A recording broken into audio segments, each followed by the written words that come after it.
আজকের বিতর্ক প্রতিযোগিতার বিষয়টি হচ্ছে ইন্টারনেট। আর উপস্থিত মাননীয় মডারেটর, সম্মানিত সদস্যবৃন্দ এবং উপস্থিত সুধীমণ্ডলী সকলকে আমার সালাম। আসসালামু আলাইকুম।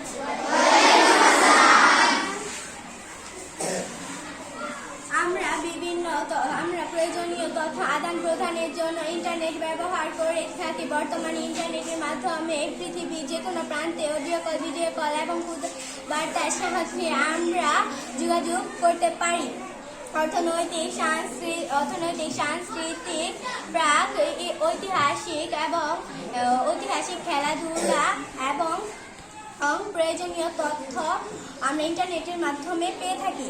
আমরা বিভিন্ন কাজে ইন্টারনেট ব্যবহার করে থাকি, যেমন অনেক সাথে আমরা ইন্টারনেটের মাধ্যমে কথা বলতে পারি, ট্রেনের টিকিট কাটতে পারি, ইন্টারনেটের মাধ্যমে টাকা লেনদেন করতে পারি এবং ইন্টারনেটের মাধ্যমে আমরা মেসেজ করতে পারি এবং মেসেজের সাহায্যে আমরা তথ্য আদান প্রদান করতে পারি।